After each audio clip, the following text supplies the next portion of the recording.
स्वागत है आप सभी का फिजिक्स पेडा के ऑनलाइन प्लेटफॉर्म पर।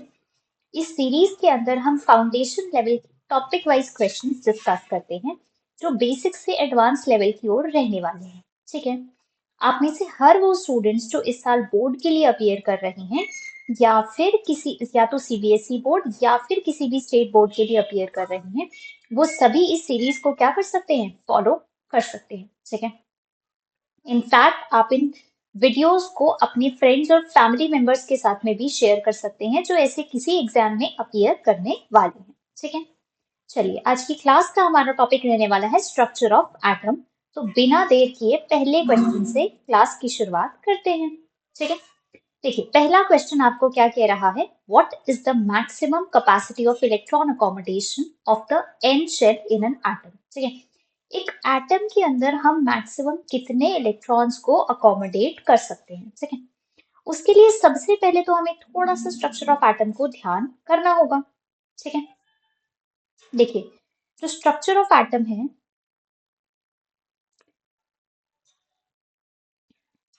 एक सेकेंड। देखिए जो स्ट्रक्चर ऑफ एटम है वो आपको कुछ इस तरह से दिखाई देता है। ठीक है, बीच में हमारे पास में क्या प्रेजेंट होता है, न्यूक्लियस प्रेजेंट होता है, और साइड में हमारे पास क्या प्रेजेंट होते हैं, शेल्स प्रेजेंट होते हैं। साइड में हमारे पास क्या प्रेजेंट होते हैं, शेल्स प्रेजेंट होते हैं, जिसके अंदर में इलेक्ट्रॉन्स क्या कर रहे होते हैं, रिवॉल्व कर रहे होते हैं। जिसके अंदर इलेक्ट्रॉन्स क्या करते हैं, रिवॉल्व करते हैं। ठीक है, कुछ इस तरह का स्ट्रक्चर आपको दिखाई देता है। ठीक है, ऐसे एन नंबर ऑफ शेल्स क्या होते हैं, प्रेजेंट होते हैं, जो न्यूक्लियस के अराउंड है। ठीक है, अब ये जो सेंट्रल हमारे पास में न्यूक्लियस प्रेजेंट है, इसके अंदर दो ही स्पीशीज प्रेजेंट होंगी, या तो आपके प्रोटॉन्स रहे होंगे या न्यूट्रॉन्स रहे होंगे। एक बार मैं कलर चेंज कर देती हूँ ताकि आपको बेहतर तरीके से विजिबल हो चीजें। ठीक है, या तो क्या प्रेजेंट होगा, प्रोटॉन, या तो फिर क्या प्रेजेंट होगा, न्यूट्रॉन प्रेजेंट होगा। ठीक है, और इसके अराउंड क्या प्रेजेंट है, शेल्स प्रेजेंट है, जिसके अंदर इलेक्ट्रॉन्स क्या कर रहे होंगे, रिवॉल्व कर रहे होंगे। इलेक्ट्रॉन्स क्या कर रहे होंगे, रिवॉल्व कर रहे होंगे, क्योंकि वो नेगेटिवली चार्ज होते हैं। तो मैं इनके ऊपर नेगेटिव चार्ज को क्या करती जा रही हूँ, रिप्रेजेंट करती जा रही। ठीक है, अब देखिए एन शेल के अंदर कितने इलेक्ट्रॉन्स अकोमोडेट हो सकते हैं, उसके लिए हमें पता करना पड़ेगा कि नियरेस्ट शेल या फिर एन शेल का बेसिकली नंबर क्या है। ठीक है, तो देखिए न्यूक्लियस के सबसे पास प्रेजेंट होती है ना शेल, उसको कहा जाता है के शेल। उसके बाद होती है एल, फिर एम शेल, और लास्ट में हमारे पास कौन होता है, N shell, and so on. ठीक है, ये इस तरह से आगे बढ़ता चला जाएगा। ठीक है, एज पर द रिक्वायरमेंट आप इसको आगे बढ़ा सकते हैं। ठीक है, तो के शेल के अगर मैं नंबर की बात करूं तो इसका नंबर किसके इक्वल होता है, ये तो पहली शेल है तो इसका नंबर क्या हो गया, एन के इक्वल 1 हो गया। सिमिलरली सेकेंड शेल होती है हमारे पास में एल, तो एन इज इक्वल टू 2 हो गया। एम होती है हमारे पास में थर्ड शेल, और एन हमारे पास में होती है फोर्थ शेल। ठीक है, तो अगर मुझे टोटल नंबर ऑफ इलेक्ट्रॉन्स क्या करने हैं, फाइंड करने हैं, टोटल नंबर ऑफ इलेक्ट्रॉन्स किसके अंदर में निकालने हैं, टोटल नंबर ऑफ इलेक्ट्रॉन्स निकालने हैं एन शेल के अंदर। इसके लिए हम क्या कर लेंगे, इसके लिए हम एक फॉर्मूला यूज कर लेंगे जिसे क्या कहा जाएगा, 2n²। ठीक है, जो कि किसके इक्वल हो जाएगा, 2n² के इक्वल हो जाएगा। ठीक है, अब देखिए यहां से आपने क्या करना है, इस n की वैल्यू इस n की वैल्यू को क्या करना है, पुट करना है। ठीक है, n के कोरिस्पॉन्डिंग n की वैल्यू कितनी होती है, 4 होती है, तो यहाँ पे मैं क्या कर दूंगी, 4 पुट कर दूंगी। ठीक है, तो मैं 4 पुट करूंगी तो किसके इक्वल हो जाएगा, 4² के इक्वल हो जाएगा। तो क्या मैं इसे ऐसे लिख सकती हूँ, 4 × 4। अब 4 4 जा 16 एंड 16 2 जा 32। तो कितने इलेक्ट्रॉन्स अकोमोडेट हो सकते हैं, 32 इलेक्ट्रॉन्स को अकोमोडेट किया जा सकता है। ठीक है, और यही क्या हो जाएगा, करेक्ट ऑप्शन हो जाएगा। ठीक है, चलिए नेक्स्ट क्वेश्चन की ओर बढ़ते हैं। देखिए नेक्स्ट क्वेश्चन आपसे क्या कह रहा है, which of the following was not the outcome, इसमें से कौन सी स्पीशीज या फिर कौन सी स्टेटमेंट जो है वो रदरफोर्ड एक्सपेरिमेंट के हिसाब से अलाइनमेंट में नहीं है। देखिए रदरफोर्ड ने क्या किया था ना, रदरफोर्ड ने एक गोल्ड फॉइल एक्सपेरिमेंट परफॉर्म किया था। ठीक है, रदरफोर्ड ने क्या किया था, एक गोल्ड फॉइल लिया था और उसके ऊपर अल्फा पार्टिकल्स को क्या कराया गया था, बम्बार्ड कराया गया था। ठीक है, अब देखिए ये जो अल्फा पार्टिकल्स होते हैं ना, ये बेसिकली कैसे होते हैं, पॉजिटिवली चार्ज्ड पार्टिकल्स होते हैं। ये कैसे होते हैं, पॉजिटिवली चार्ज्ड पार्टिकल्स होते हैं। अब जब इन पॉजिटिवली चार्ज पार्टिकल्स को एटम के ऊपर में क्या कराया, गोल्ड फॉइल के ऊपर में क्या कराया गया, बम्बार्ड कराया गया, तो डिफरेंट ऑब्जर्वेशंस रिकॉर्ड की गई। ठीक है, क्या हुआ, डिफरेंट ऑब्जर्वेशंस रिकॉर्ड की गई और उन्हीं ऑब्जर्वेशंस के अकॉर्डिंग कंक्लूजन्स डिराइव हुए। ठीक है, क्या ऑब्जर्वेशंस थी, एक बार वो समझने की कोशिश करते हैं।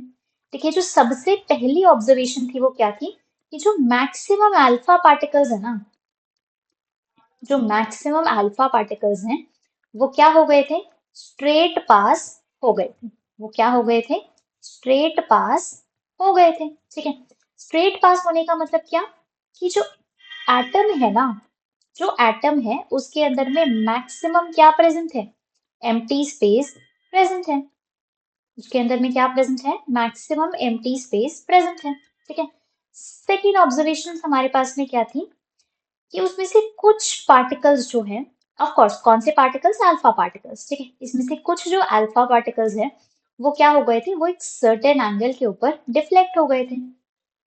वो क्या हो गए थे, एक सर्टेन एंगल के ऊपर डिफ्लेक्शन दिखा रहे थे। ठीक है, अब सर्टेन एंगल के ऊपर डिफ्लेक्शन दिखा रहे थे मतलब क्या हुआ होगा, देखो अल्फा पार्टिकल खुद क्या होते हैं, पॉजिटिवली चार्ज होते हैं, मैं अभी बता कर आई हूँ। ठीक है, अब खुद पॉजिटिवली चार्ज है तो जाहिर सी बात है नेगेटिवली चार्ज इलेक्ट्रॉन के कांटेक्ट में आने पर, इलेक्ट्रॉन के विसिनिटी में आने पर क्या दिखाएंगे, डिफ्लेक्शन दिखाएंगे। क्या दिखाएंगे, डिफ्लेक्शन दिखाएंगे। ठीक है, बट वो कुछ ही पार्टिकल्स होंगे। ठीक है, नेक्स्ट बात करते हैं लास्ट ऑब्जर्वेशन की। लास्ट हमारे पास में क्या ऑब्जर्वेशन हुई थी, वेरी फ्यू पार्टिकल्स। ठीक है, वेरी फ्यू पार्टिकल्स जो थे, ऑफ कोर्स कौन से पार्टिकल्स, अल्फा पार्टिकल्स जो हैं वो 180 डिग्री के ऊपर में क्या कर रहे थे, बाउंस बैक कर रहे थे। वो क्या कर रहे थे, 180 डिग्री के ऊपर बाउंस बैक कर रहे थे। मतलब ये क्या हुए होंगे, ये किसी पॉजिटिवली चार्ज पार्टिकल के कांटेक्ट में आ गए होंगे, तभी तो क्या हुआ होगा, 180 डिग्री के ऊपर में बाउंस बैक या रीबाउंड हुए होंगे, भयंकर रिफ्लेक्शन शो हुआ होगा। ठीक है, तो इन ऑब्जर्वेशंस को ध्यान में रखते हुए अब स्टेटमेंट्स को पढ़ते हैं। देखिए, most of the alpha particles, most of the alpha particles get displaced from the normal path. देखो, नॉर्मल पाथ से डिफ्लेक्शन ना कम पार्टिकल्स दिखा रहे थे, ना कि मैक्सिमम पार्टिकल। मैक्सिमम पार्टिकल तो क्या हो गए थे, स्ट्रेट पास हो गए थे। मैक्सिमम पार्टिकल तो क्या हो गए थे, स्ट्रेट पास हो गए थे, तो ये तो अलाइनमेंट में नहीं है। Next, few particles are displaced at a greater angle. ये बात क्या है, एकदम सही है, थोड़े ही पार्टिकल क्या हुए थे, ग्रेटर एंगल के ऊपर में डिफ्लेक्ट हुए थे। अब हमें क्या बताना है, इसमें से कौन सी स्टेटमेंट रदरफोर्ड एक्सपेरिमेंट के हिसाब से इनकरेक्ट है। ठीक है, तो कौन सी स्टेटमेंट इनकरेक्ट है, केवल फर्स्ट स्टेटमेंट क्या है, इनकरेक्ट दी गई है। ठीक है, नेक्स्ट क्वेश्चन की ओर बढ़ते हैं। देखिए, नेक्स्ट क्वेश्चन आपसे क्या कह रहा है, according to Thomson's model of atom. Thomson model की, देखो थॉमसन मॉडल क्या था, एक बार मैं आपको समझा देती हूँ, जस्ट इन केस अगर आपको याद नहीं है। तो देखो, थॉमसन मॉडल क्या था, उन्होंने क्या कहा था, जो एटम है ना, जो एटम है वो कुछ इस तरह से होता है, वाटरमेलन की शेप में होता है। ठीक है, मान लो ये क्या है आपका, वाटरमेलन है। ठीक है, ये क्या है आपका, वाटरमेलन है, और इसके अंदर में जो सीड्स प्रेजेंट होती हैं वो किसको रिप्रेजेंट कर रही हैं, वो हमारे इलेक्ट्रॉन को रिप्रेजेंट कर रहे हैं। वो किसको रिप्रेजेंट कर रहे हैं, इलेक्ट्रॉन को रिप्रेजेंट कर रहे हैं। और ये जो रेड पोर्शन है ना, ये क्या बता रहा है, ये हमारे पास में पॉजिटिवली चार्ज स्पीशीज को बता रहा है या प्रोटॉन्स को दर्शा रहा है। ठीक है, तो जो प्रोटॉन्स है ना, अकॉर्डिंग टू थॉमसन मैं बात कर रही हूँ। ठीक है, अकॉर्डिंग टू थॉमसन मैं बात कर रही हूँ, जो प्रोटॉन्स हैं वो क्या है, इवनली डिस्ट्रीब्यूटेड हैं। जो प्रोटॉन्स हैं वो क्या है, इवनली डिस्ट्रीब्यूटेड है थ्रू आउट दी एटम। ठीक है, सेकेंड चीज क्या है, जो इलेक्ट्रॉन्स है ना वो सीड्स की तरह एम्बेडेड हैं। जो इलेक्ट्रॉन्स हैं वो क्या है, सीड्स की तरह एम्बेडेड हैं इन्हीं पॉजिटिवली चार्ज्ड एटम्स के बीच में। थर्ड क्या है, जो प्रोटॉन्स और इलेक्ट्रॉन्स हैं, प्रोटॉन्स मतलब पॉजिटिवली चार्ज और इलेक्ट्रॉन्स मतलब नेगेटिवली चार्ज, वो हमेशा क्या रहते हैं, इक्वल रहते हैं, जिसकी वजह से एटम जो है वो क्या है, इलेक्ट्रिकली न्यूट्रल है। जिसकी वजह से एटम क्या है हमारा, इलेक्ट्रिकली न्यूट्रल रहने वाला है। ठीक है, तो देखिए अब हमें क्या करना है, हमें करेक्ट ऑप्शन को पहचानना है। इसमें क्या कह रहा है, जो पॉजिटिव चार्ज है वो सेंटर पे लोकेट कर रहा है, बिल्कुल इनकरेक्ट है। Randomly distributed all over the atom, नहीं, इवनली क्या है, डिस्ट्रीब्यूटेड है। क्या है, इवनली डिस्ट्रीब्यूटेड है ऑल ओवर द एटम, ना कि सिर्फ सरफेस पर बल्कि पूरे के पूरे एटम में क्या है, इवनली डिस्ट्रीब्यूटेड दिया गया है। ठीक है, नेक्स्ट क्वेश्चन की ओर बढ़ते हैं। देखिए नेक्स्ट क्वेश्चन आपसे क्या कह रहा है, एक एलिमेंट है जिसका एटॉमिक नंबर आपको दिया गया है। एटॉमिक नंबर को मैं Z से क्या कर सकती हूँ, रिप्रेजेंट कर सकती हूँ। ठीक है, कितना एटॉमिक नंबर दिया है, 103 दिया गया है। ठीक है, अब देखो एटॉमिक नंबर हमें किसको रिप्रेजेंट करता है, वो प्रोटॉन्स को रिप्रेजेंट करता है। प्रोटॉन्स को क्या करता है, रिप्रेजेंट करता है। प्रोटॉन्स हमारे पास में कैसे होते हैं, पॉजिटिवली चार्ज स्पीशीज होते हैं। अब पॉजिटिव है तो यहाँ पर भी क्या आ जाएगा, पॉजिटिव साइन आ जाएगा। अब देखो क्वेश्चन में आपसे क्या पूछा गया है, इस पॉजिटिव चार्ज को बैलेंस करने के लिए आपको किस स्पीशीज की जरूरत होगी और क्यों, मतलब मैग्नीट्यूड भी बताना है और आपको साइन का भी ध्यान रखना है। ठीक है, अब देखो प्रोटॉन्स क्या है, पॉजिटिवली चार्ज, तो हमें क्या चाहिए होंगे उसको बैलेंस करने के लिए, इलेक्ट्रॉन्स चाहिए होंगे जो कि क्या है, नेगेटिवली चार्ज है। अगर पॉजिटिव चार्ज की क्वांटिटी 103 है तो नेगेटिव चार्ज भी तो क्या होने चाहिए, 103 ही होने चाहिए। तभी तो क्या होगा, एटम इलेक्ट्रिकली न्यूट्रल रहने वाला है। तभी तो एटम क्या हो जाएगा, इलेक्ट्रिकली न्यूट्रल हो जाएगा। ठीक है, इलेक्ट्रिकली न्यूट्रल हो जाएगा। ठीक है, इस बात का क्या करना है, ध्यान रखना है, आइडियल केसेस के अंदर में एटम जो है वो कैसा रहता है, इलेक्ट्रिकली न्यूट्रल ही रहने वाला है। ठीक है, तो करेक्ट ऑप्शन मेरे पास में क्या हो जाएगा, ऑप्शन ए हो जाएगा। ठीक है, चलिए नेक्स्ट क्वेश्चन की ओर बढ़ते हैं। नेक्स्ट क्वेश्चन की ओर बढ़ते हैं। देखिए नेक्स्ट क्वेश्चन आपसे क्या कह रहा है, the number of electrons in an element X is 18। एक एलिमेंट है X जिसके अंदर नंबर ऑफ इलेक्ट्रॉन्स कितने हैं, जिसके नंबर ऑफ इलेक्ट्रॉन्स कितने हैं, 18। ठीक है, सिमिलरली Y है जिसके अंदर में नंबर ऑफ न्यूट्रॉन्स दिए गए हैं। ठीक है, इस बार आपको इलेक्ट्रॉन्स नहीं दिए गए हैं, क्या दिए हैं, नंबर ऑफ न्यूट्रॉन्स दिए गए हैं। कितने दिए गए हैं, 20 दिए गए हैं। और आपको क्या बताना है, करेक्ट रिप्रेजेंटेशन बताना है। ठीक है, देखिए सबसे पहले तो एक बात समझिए, अगर आपको किसी भी एलिमेंट को क्या करना है, दर्शाना है। ठीक है, मान लीजिए एक्स क्या है, एलिमेंट है, तो हम सबस्क्रिप्ट में क्या करते हैं, एटॉमिक नंबर को रिप्रेजेंट करते हैं। ठीक है, और सुपरस्क्रिप्ट में हम एटॉमिक मास को रिप्रेजेंट करते हैं। ठीक है, किसको रिप्रेजेंट करते हैं, एटॉमिक नंबर और एटॉमिक मास को रिप्रेजेंट करते हैं। ये तो हो गई हमारी बेसिक रिप्रेजेंटेशन। ठीक है, इसको क्या करेंगे, ध्यान में रख लेंगे। ठीक है, अब बात करते हैं इलेक्ट्रॉन्स एंड न्यूट्रॉन्स की। देखो इलेक्ट्रॉन्स और प्रोटॉन्स तो किसी भी एलिमेंट के क्या रहते हैं, बराबर रहते हैं। ठीक है, और ये दोनों ही किसके इक्वल हो जाएंगे, Z के बराबर हो जाएंगे, मतलब एटॉमिक नंबर के बराबर हो जाएंगे। ठीक है, अब मास कैसे फाइंड आउट करेंगे, देखो मास फाइंड आउट करने के लिए जो एटॉमिक मास है, यहाँ पे मैं कंप्लीटली लिख देती हूँ, जो एटॉमिक मास है वो किसके इक्वल होता है, number of neutrons plus number of protons के इक्वल होता है। ठीक है, तो न्यूट्रॉन्स कितने, 20, प्रोटॉन्स कितने, 18, तो यहाँ पे हमारे पास में मास कितना आ जाएगा, 38 आ जाएगा, यस और नो। ठीक है, अब हमें क्या करना है, हमें इसी रिप्रेजेंटेशन के हिसाब से इन दोनों चीजों को रिप्रेजेंट कर देना है। ठीक है, अगर x मेरे पास में एलिमेंट है तो इसके नंबर ऑफ प्रोटॉन्स कितने हैं, देखिए प्रोटॉन्स कितने हैं, या फिर मैं कह सकती हूँ एटॉमिक नंबर क्या दिया गया है, 18 के इक्वल दिया गया है, जिसको मैं क्या करूंगी, सबस्क्रिप्ट में रिप्रेजेंट कर दूंगी। ठीक है, मास कितना है, 38, इसको क्या किया जाएगा, सुपरस्क्रिप्ट में रिप्रेजेंट कर दिया जाएगा, और ये हो गया हमारा करेक्ट रिप्रेजेंटेशन। ठीक है, आई होप ये क्वेश्चन समझ में आया होगा। तो करेक्ट ऑप्शन मेरा क्या हो जाएगा, ऑप्शन बी हो जाएगा। ठीक है, नेक्स्ट क्वेश्चन की ओर बढ़ते हैं। देखिए नेक्स्ट क्वेश्चन आपसे क्या कह रहा है, consider the following 4 elements. In 4 elements को आपको कंसिडर करना है। कौन कौन से एलिमेंट्स हैं, देखिए ए एलिमेंट है जिसका एटॉमिक नंबर है 9।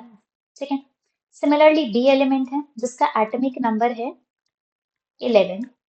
फिर सी एलिमेंट दिया गया है जिसका एटॉमिक नंबर है 12, और डी एलिमेंट दिया गया है जिसका एटॉमिक नंबर है 13।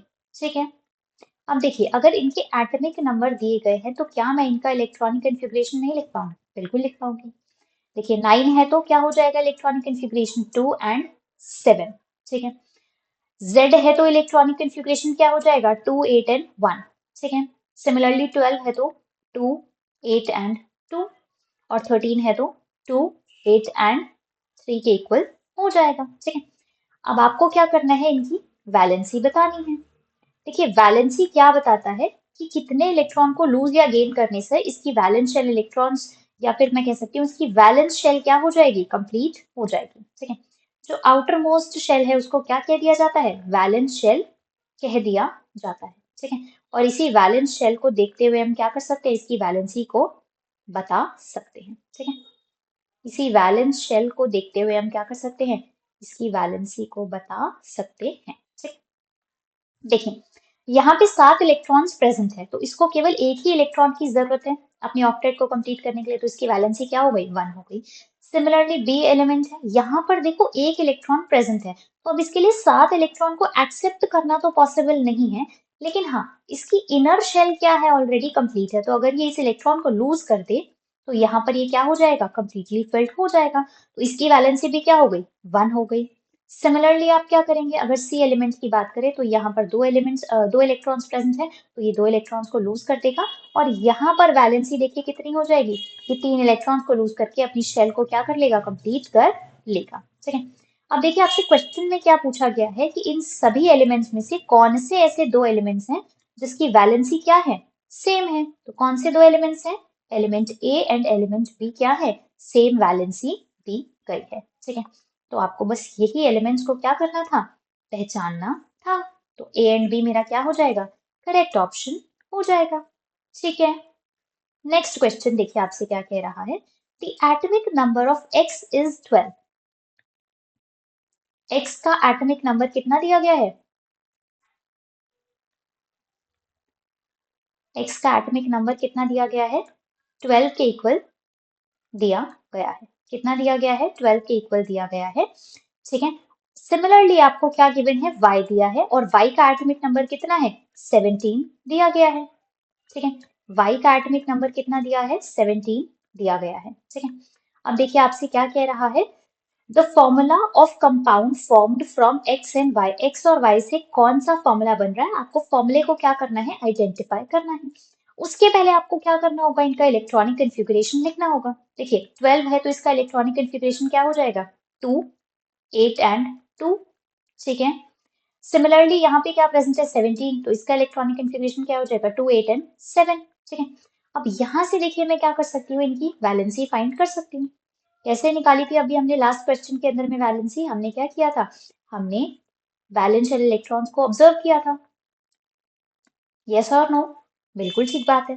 ठीक है, तो हमने क्या किया था, वैलेंस शेल इलेक्ट्रॉन्स को ऑब्जर्व किया था, और यहीं से हम क्या निकाल देंगे, वैलेंसी निकाल देंगे। ठीक है, देखो इसके पास में 2 इलेक्ट्रॉन्स प्रेजेंट है, तो ये इजीली क्या कर देगा, 2 इलेक्ट्रॉन्स को लूज कर देगा। जब नेगेटिवली चार्ज इलेक्ट्रॉन्स को लूज करेगा तो खुद क्या अक्वायर कर लेगा, पॉजिटिव चार्ज। बात एकदम क्या है, सही है, तो इसकी वैलेंसी क्या हो गई, +2 हो गई।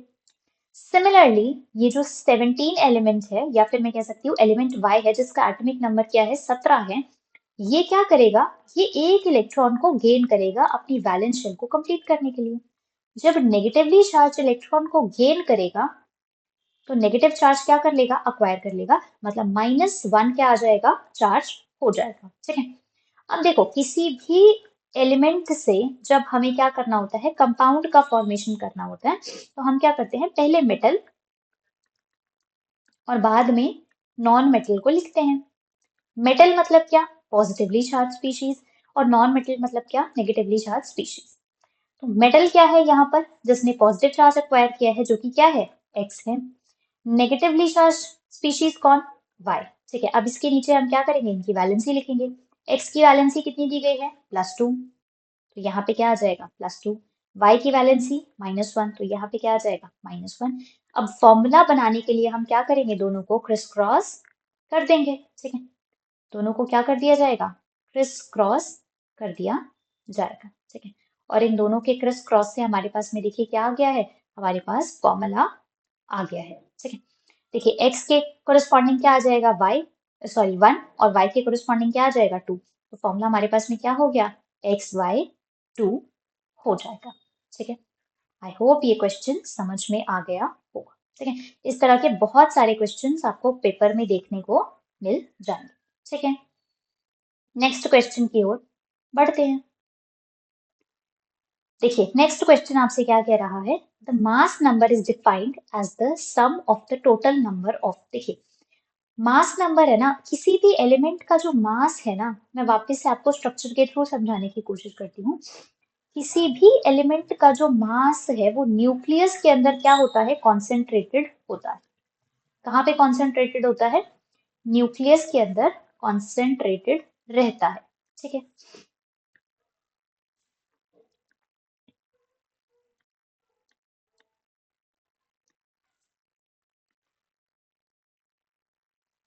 और जो शेल्स या मैं कह सकती हूँ जो ऑर्बिट्स प्रेजेंट है उसके अंदर में क्या प्रेजेंट है, इलेक्ट्रॉन्स प्रेजेंट है। और न्यूक्लियस के कंपैरिजन में इलेक्ट्रॉन्स का जो मास है वो ऑलमोस्ट क्या है, नेग्लेजिबल है। ठीक है, न्यूक्लियस के स्पीशीज के कंपैरिजन में जो इलेक्ट्रॉन्स का मास है वो ऑलमोस्ट क्या रहने वाला है, नेग्लिजिबल रहने वाला है। ठीक है, तो मैं कह सकती हूँ जो मेजर मास है वो किस किस का है, न्यूट्रॉन्स और प्रोटॉन्स का है। ठीक है, किस किस का है, न्यूट्रॉन्स और प्रोटॉन्स का है, क्योंकि न्यूक्लियस के अंदर में तो केवल दो ही स्पीशीज प्रेजेंट होती हैं। कौन कौन सी, या तो न्यूट्रॉन्स जो कि क्या है, न्यूट्रल, जिसके ऊपर में कोई चार्ज प्रेजेंट नहीं है, या तो फिर क्या हो जाएंगे, प्रोटॉन्स जो कि कैसे हैं, पॉजिटिवली चार्ज स्पीशीज हैं। और इन दोनों को कलेक्टिवली एक और नाम दिया जाता है, इसे कहा जाता है न्यूक्लियॉन्स। इन्हें क्या कहा जाता है, न्यूक्लियॉन्स भी कह सकते हैं। ठीक है,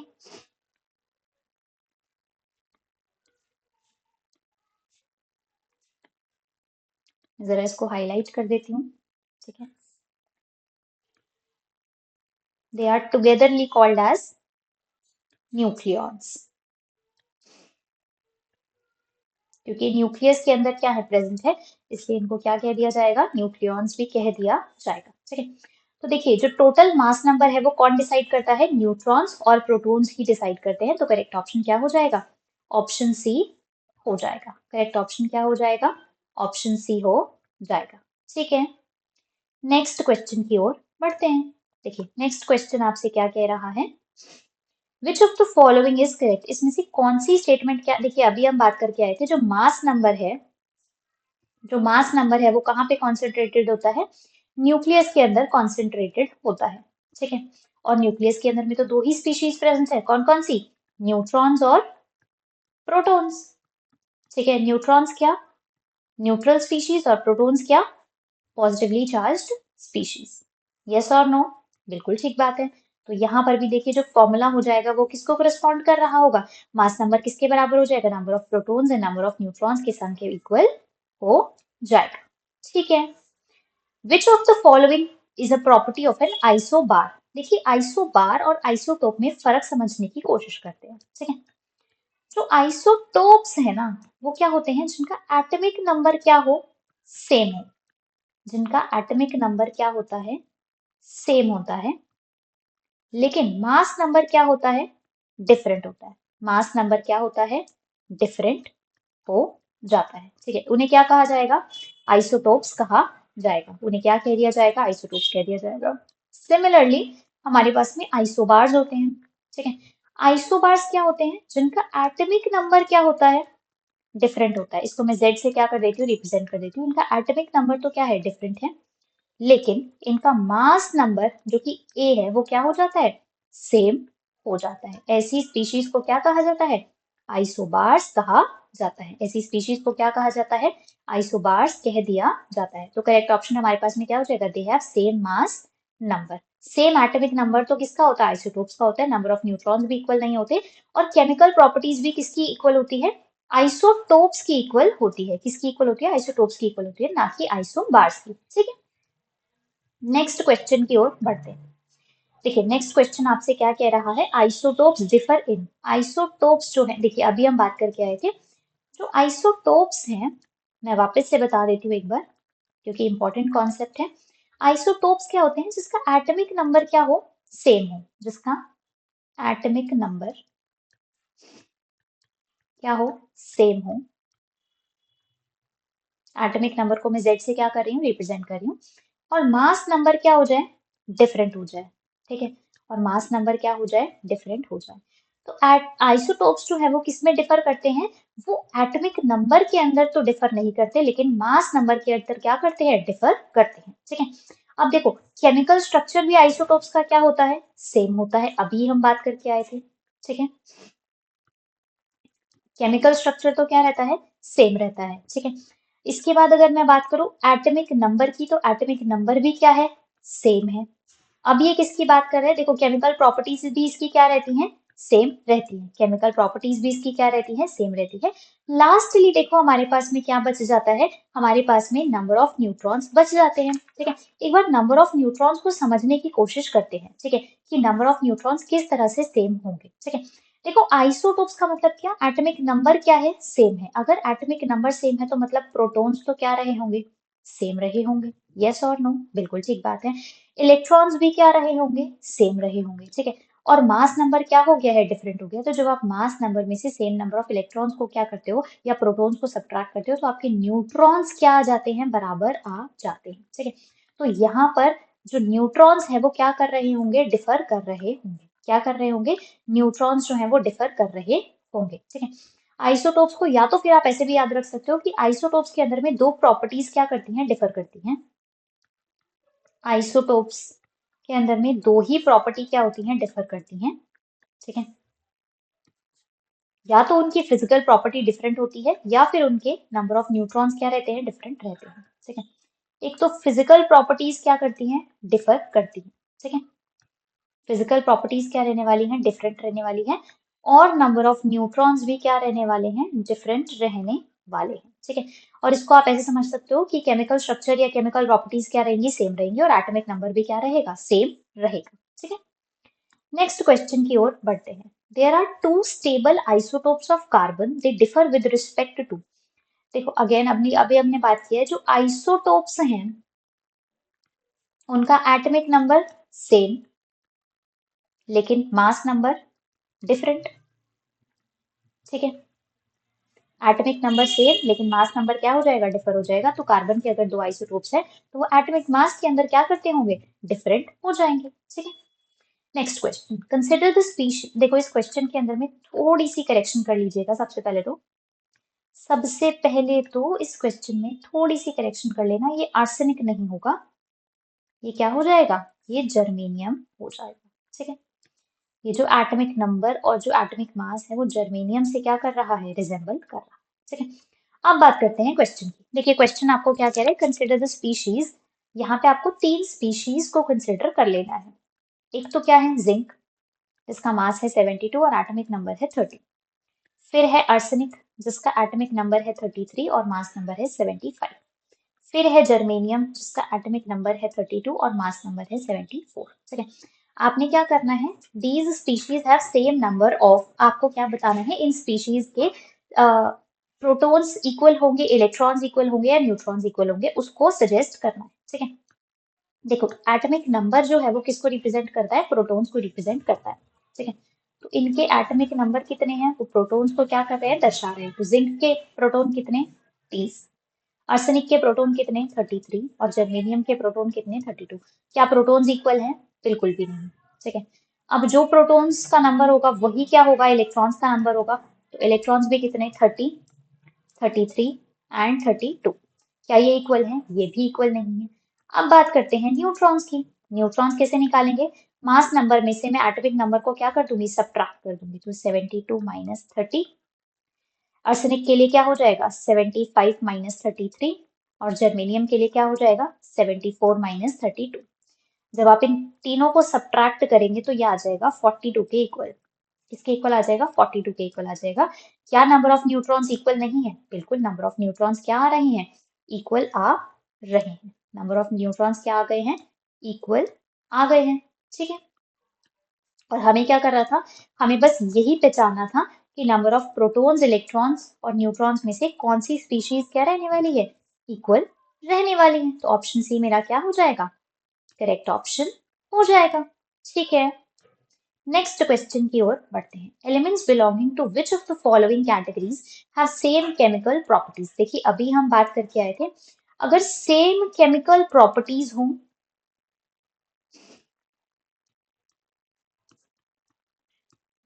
तो मतलब किसकी बात हो रही है, आइसोटोप्स की बात हो रही है। किसकी बात हो रही है, आइसोटोप्स की बात हो रही है। और इसका रीजन भी समझने की कोशिश करते हैं। देखिए आइसोटोप्स मतलब क्या, सेम एटॉमिक नंबर, ठीक है। आइसोटोप्स क्या मतलब? सेम एटॉमिक नंबर, जिसको मैं जेड से क्या कर रही हूँ, रिप्रेजेंट कर रही हूँ। अगर एटॉमिक नंबर सेम है तो वैलेंस इलेक्ट्रॉन्स भी क्या रहे होंगे? सेम रहे होंगे। और यही वैलेंस इलेक्ट्रॉन्स तो क्या करते हैं? केमिकल प्रॉपर्टीज को डिसाइड करते हैं। यही वैलेंस इलेक्ट्रॉन्स तो क्या करते हैं? किसी भी स्पीशीज की केमिकल प्रॉपर्टीज को डिसाइड करते हैं। तो करेक्ट ऑप्शन मेरे पास में क्या हो जाएगा? आइसोटोप्स हो जाएगा। ठीक है। आई होप ये क्वेश्चन समझ में आ गया होगा। ठीक है। देखिए नेक्स्ट क्वेश्चन की बात करते हैं। नेक्स्ट क्वेश्चन आपसे क्या कह रहा है? It is found that the abundance of isotopes of iron. देखिए यहाँ पे आपको क्या गिवन है? आयरन के 3 आइसोटोप्स दिए गए हैं। ठीक है। कौन कौन से आइसोटोप्स दिए गए हैं? यहाँ पे आपको आयरन के 3 आइसोटोप्स दिए गए हैं। ठीक है। एक बार मैं सभी आइसोटोप्स को क्या कर देती हूँ? मेंशन कर देती हूँ। ये रहा पहला आइसोटोप जिसका मास कितना है? 54। ये रहा आपका दूसरा आइसोटोप जिसका मास कितना है? 56। और ये रहा आपका तीसरा आइसोटोप जिसका मास कितना है? 57। इन सब का परसेंटेज कितना है? P1 है 5%, P2 है 90% और P3 है अगेन 5%। ठीक है। अब आपको क्या करना है? इनका एवरेज एटॉमिक मास निकालना है। अब सबसे पहले तो एवरेज एटॉमिक मास का फॉर्मूला रिकॉल करते हैं। Mass of first isotope into percentage of first plus mass of second isotope into percentage of second plus mass of third isotope into percentage of third. और इस total को क्या करेंगे? Total percentage से divide कर देंगे। टोटल परसेंटेज मतलब कितना? यूजुअली देखो 100 ही होता है, लेकिन यहाँ पे मैं आपको P1, P2, P3 करके भी दिखा देती हूँ। हालांकि जब आप इसको सॉल्व करोगे ना तो ये 100 के ही इक्वल आ जाएगा। ठीक है। But just to avoid confusion और to give you better clarity, मैं क्या करूंगी? मैं इसको P1, P2, P3 लिख कर ही दिखा दूंगी आपको। ठीक है। अब मैं देखो फॉर्मूला वापस रिपीट नहीं करूंगी, मैं डायरेक्टली वैल्यूज पुट कर रही हूँ। ठीक है। M1 कितना? 54। P1 कितना? 5। M2 कितना? 56। P2 कितना? 90। M3 कितना? 57। और P3 कितना? 5। ठीक है। इसको उठा कर वहीं पे रख देंगे, आई थिंक बेहतर रहेगा। ठीक है, यहीं पे लिख देते हैं। P3 कितना हो जाएगा? 57 इंटू, और P3 हो जाएगा हमारे पास में 5%। ठीक है। अब इस टोटल को देखो, मैं क्या कर रही हूँ? टोटल परसेंटेज से डिवाइड कर रही हूँ। टोटल परसेंटेज हमारे पास में कितना है? 5 प्लस 90 प्लस 5। ठीक है। तो देखो यहाँ पे हमारे पास में क्या आ जाएगा? यहाँ पे हमारे पास में टोटल परसेंटेज आ जाएगा। जब आप इस पूरे क्वेश्चन को सॉल्व कर लोगे तो आपकी वैल्यू आ जाएगी 55.95% के इक्वल। ठीक है। ये क्या हो जाएगा? एवरेज एटॉमिक मास हो जाएगा। ठीक है। तो करेक्ट ऑप्शन हमारे पास में क्या आ गया है? देखिए यहाँ पे हमारे पास में मोस्ट अप्रोप्रिएट ऑप्शन क्या हो जाएगा? ऑप्शन डी हो जाएगा। ठीक है। देखिए नेक्स्ट क्वेश्चन आपसे क्या कह रहा है? X and Y are isotopes of an element A. एक ए एलिमेंट के हमारे पास में 2 आइसोटोप्स दिए गए हैं, एक है X और एक है Y। ठीक है। अब आपको क्या करना है? इस X और Y के बीच में रिलेशन बताना है। ठीक है। देखिए आइसोटोप्स हैं तो जाहिर सी बात है इसकी केमिकल प्रॉपर्टीज क्या रही होंगी? सेम रही होंगी। ठीक है। एटॉमिक नंबर भी क्या रहा होगा? सेम रहा होगा। ठीक है। मास नंबर क्या हो गया होगा? डिफरेंट। मास नंबर क्या हो गया होगा? डिफरेंट। साथ साथ हमारे पास में फिजिकल प्रॉपर्टीज भी क्या हो गई होंगी? डिफरेंट हो गई होंगी। फिजिकल प्रॉपर्टीज भी क्या हो गई होंगी? डिफरेंट हो गई होंगी। इन सभी बातों, यही तो कैरेक्टरिस्टिक्स हम पढ़ते आए हैं आइसोटोप्स के अभी तक। यस और नो? बिल्कुल ठीक बात है। अब एक एक करके इन सभी की बात करते हैं। ठीक है।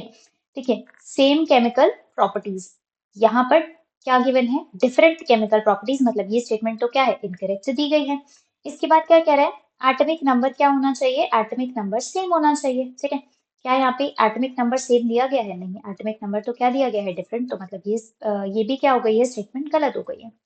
मास नंबर क्या होना चाहिए? डिफरेंट होना चाहिए। ठीक है। मास नंबर के बारे में यहाँ पे कुछ भी गिवन नहीं है। ठीक है। इसके बाद क्या गिवन है, फिजिकल प्रॉपर्टी हमारी डिफरेंट होनी चाहिए। फिजिकल प्रॉपर्टी क्या है, सेम है, मतलब ये स्टेटमेंट भी क्या है, इनकरेक्ट दी गई है। ये स्टेटमेंट भी आपको क्या दी गई है, इनकरेक्ट दी गई है। यहाँ पे क्या गिवन है, डिफरेंट नंबर ऑफ न्यूट्रॉन्स, ठीक है। अब इस डिफरेंट नंबर ऑफ न्यूट्रॉन्स को समझने की कोशिश करते हैं। हालांकि ऐसा हम क्वेश्चन पीछे भी करके आए हैं, ऐसा हम क्वेश्चन पीछे भी करके आए हैं। देखिए, नंबर ऑफ न्यूट्रॉन्स डिफरेंट कब होते हैं, नंबर ऑफ न्यूट्रॉन्स डिफरेंट कब होते हैं, एटॉमिक नंबर के आइसोटोप्स की अगर मैं बात करूं तो एटॉमिक नंबर तो क्या है, सेम है। एटॉमिक नंबर तो क्या है, सेम है, ठीक है। अब एटॉमिक नंबर अगर सेम है तो मतलब प्रोटॉन्स भी सेम है और इलेक्ट्रॉन्स भी सेम है, ठीक है। ठीक है, प्रोटॉन्स भी सेम है और इलेक्ट्रॉन्स भी सेम है, लेकिन मास नंबर सेम नहीं है, ठीक है। मतलब एटॉमिक मास जो है वो सेम नहीं है, और इस एटॉमिक मास को अगर सेम नहीं है जबकि प्रोटॉन सेम है तो जाहिर सी बात है न्यूट्रॉन्स भी तो क्या हो जाएंगे, अलग ही हो जाएंगे। क्योंकि देखो, न्यूट्रॉन्स और प्रोटॉन्स से मिलकर ही तो क्या बनते हैं, एटॉमिक मास बनते हैं। यस और नो, न्यूट्रॉन्स और प्रोटॉन से मिलकर ही तो क्या बनता है, एटॉमिक मास बनता है, ठीक है। अब क्वेश्चन में क्लियरली मेंशन्ड है कि एटॉमिक नंबर सेम है। अगर एटॉमिक नंबर सेम है तो मतलब प्रोटॉन्स तो पक्के से क्या रहे होंगे, सेम ही रहे होंगे। अब अगर एटॉमिक मास डिफरेंट है तो मतलब क्या चीज डिफरेंट रही होगी, न्यूट्रॉन्स ही तो डिफरेंट रहे होंगे। तो करेक्ट ऑप्शन मेरे पास में क्या हो जाएगा, ऑप्शन सी हो जाएगा, ठीक है। नेक्स्ट क्वेश्चन की ओर बढ़ते हैं। देखिए, नेक्स्ट क्वेश्चन जो है ना वो एक मेमोरी बेस्ड क्वेश्चन है, ठीक है। यहाँ पे आपको क्या गिवन है, एक आइसोटोप है, इसमें से कौन से एलिमेंट का आइसोटोप जो है वो फ्यूल की तरह इस्तेमाल होता है न्यूक्लियर रिएक्टर्स के अंदर, ठीक है। देखिए, ये जो यूरेनियम है ना, और यूरेनियम में भी कौन सा आइसोटोप, यूरेनियम 235, वो किसकी तरह एक्ट होता है, वो फ्यूल की तरह एक्ट किया जाता है न्यूक्लियर रिएक्टर्स के अंदर, क्योंकि बहुत सारी एनर्जी को क्या कर सकता है, रिलीज कर सकता है, ठीक है। नेक्स्ट क्वेश्चन की ओर बढ़ते हैं। What is the mass of alpha particle. देखिए, जो अल्फा पार्टिकल है ना, एक बार समझने की कोशिश करते हैं अल्फा पार्टिकल होता क्या है, ठीक है। अल्फा पार्टिकल होता क्या है, alpha particle basically helium ions ही होते हैं, ठीक है। अब हमें पता है हीलियम आयन, या फिर नॉर्मली अगर मैं हीलियम की बात करूं तो हीलियम का मास कितना हो जाएगा, हीलियम का मास हमारे पास में हो जाएगा 4 यूनिट्स। कितना हो जाएगा, 4 यूनिट्स हो जाएगा, ठीक है।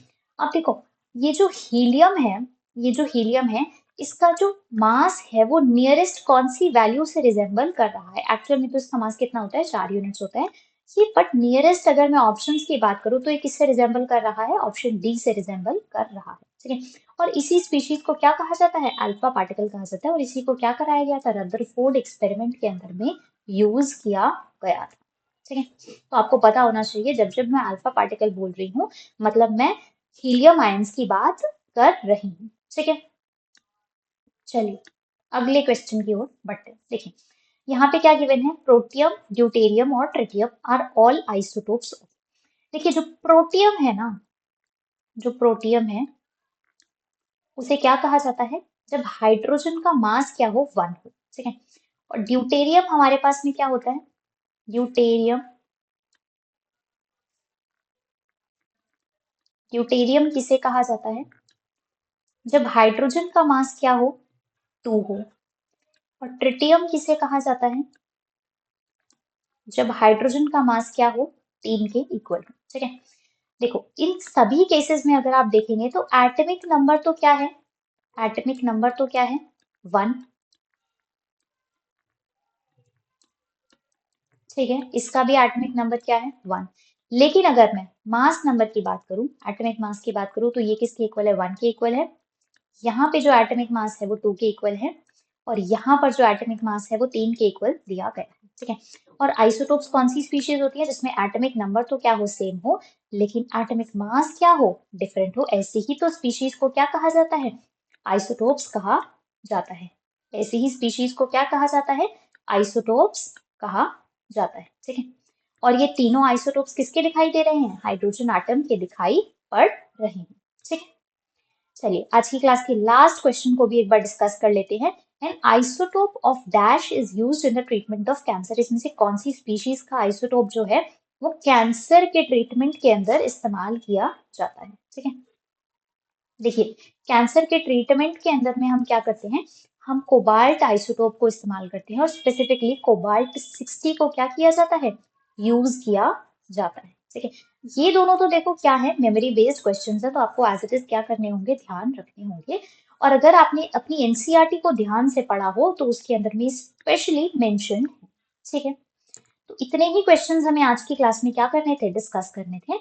मिलते हैं आपसे एक नए सेशन के अंदर एक नए टॉपिक और कुछ नए क्वेश्चंस के साथ। ठीक है, अगर आपको ये सेशन पसंद आया हो तो आप इसे अपने फ्रेंड्स और फैमिली के साथ क्या कर सकते हैं, शेयर कर सकते हैं, जो इस साल बोर्ड्स में अपीयर कर रहे हैं। ठीक है, चाहे वो सीबीएसई बोर्ड हो या फिर कोई भी स्टेट बोर्ड क्यों ना हो। ठीक है, साथ ही साथ अगर आपको ये कंटेंट पसंद आया हो तो इस चैनल को सब्सक्राइब करना ना भूलें।